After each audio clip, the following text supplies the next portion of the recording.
savior Barack Obama signed a much shorter and broader accord. The document states that a high-level panel will be created, and that parties will be subject to domestic auditing, supervision, and assessment. The climate conference in Copenhagen is another step towards the global management of our planet. The idea that carbon dioxide, the life force for plants here on Earth, is a toxic gas and should be taxed is laughable. There have been numerous periods of time in which the Earth has had vastly more carbon in the atmosphere than present day. In areas where there have been volcanic eruptions which emit large amounts of CO2, plants have benefited, and there is no negative impact on the surrounding environment, as well as indigenous people from the excess carbon dioxide. The globalists promote this theory to keep mankind in fear, not only for the establishment of a global government and a global carbon tax, but the literal control of the entire planet. An even darker side to the scam of man-made global warming exists. In reality, it's about population control. Ted Turner reveals himself here in this interview with Charlie Rose. We've got to stabilize the population. When I was born, there were what's wrong with the population? I mean, with too many people. That's why we have global warming. We have global warming because too many people are using too much stuff. We've got to stabilize population on a voluntary basis. Everybody in the world's got to pledge to themselves that 1 or 2 children is it. Not doing it will be catastrophic. We'll have 8 degrees. We'll be 8 degrees hotter in 30 or 40 years, and basically none of the crops will grow. Most of the people will have died, and the rest of us will be cannibals. Civilization will have broken down. What the few people who are left will be living in a failed state like Somalia or Sudan, and living conditions will be intolerable. The droughts will be so bad there'll be no more corn growing. Not doing it is suicide. Unbelievably, when Turner met with other globalists, David Rockefeller, Warren Buffett, Bill Gates, Michael Bloomberg, and even Oprah Winfrey to discuss population control, they were portrayed as superheroes. Behind closed doors on this New York campus, a secret gathering of some of the world's most powerful people. Gates, Buffett, Bloomberg, Winfrey. It was like the Super Friends. In the great hall of the Justice League, there are assembled the world's 4 greatest heroes. Together with others at the meeting, including George Soros, Ted Turner, David Rockefeller, they're worth more than $125 billion. The new Superman and Wonder Woman, the super rich friends, not fighting bad guys, but fighting for good nonetheless. Would a superhero call for a one-child policy? Would a superhero call for population control? In a recent interview, he claims that 2 billion people would be ideal. That means 4 billion plus must die to accommodate a man who owns more acreage than anyone else on the planet. Let's not forget that Ted Turner is the president of the United Nations Foundation. There are countless examples of how we are being indoctrinated to accept these kind of conditions and believe that man and his activities are the problem. From the promotion of climate cops, we're the carbon cops and we're on the lookout for energy wasters, to phony liberals and conservatives getting together to promote climate change. Hell, let's face it, we're polar opposites. We couldn't be further apart. I'm on the left, and I'm usually right. And we strongly disagree. Except on one issue. Tell them what it is, Reverend Pat. That would be our planet. Taking care of it is extremely important. We all need to work together, liberals and conservatives. So get involved. It's the right thing to do. Now there you go again. The New World Order will stop at nothing to achieve planetary dominance, whether it be assassination, wars based on lies, and even a phony environmental movement. So it should come as no surprise that they have been tracking, tracing, and databasing our lives for years. Many people are aware that the Bush administration engaged in warrantless wiretaps on American citizens. What they don't understand is that it's come out in court that all the major telecommunications companies have been secretly storing every piece of data received from our phones and our computers and handing them over to the National Security Agency. You heard about the government secretly listening in on phone conversations without a warrant, but there is evidence that your email is also being tapped. The government has been intercepting most emails as part of its terrorist surveillance program.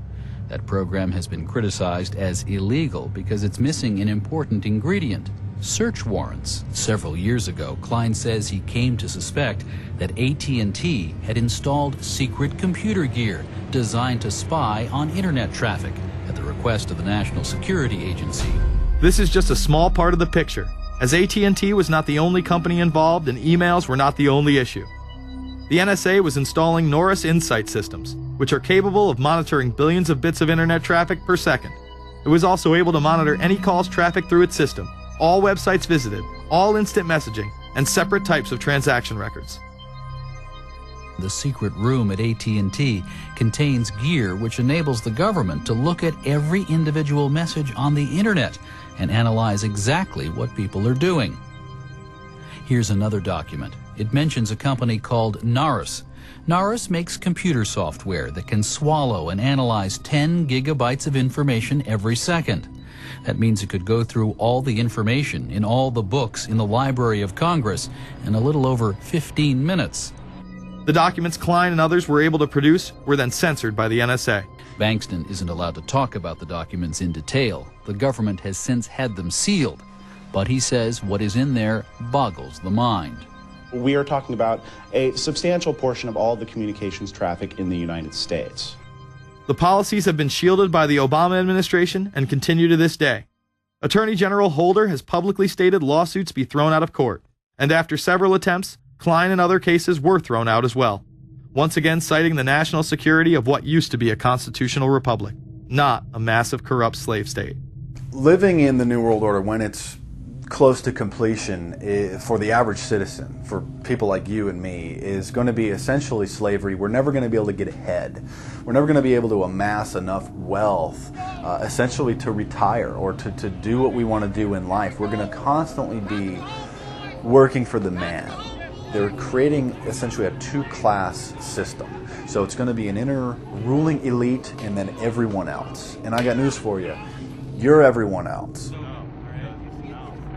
The New World Order that is currently being built revolves around creating a global technopoly ruled by the elite, in which they dominate and control a severely reduced populace, which they treat as their pets. In the New World Order, the people are the enemy.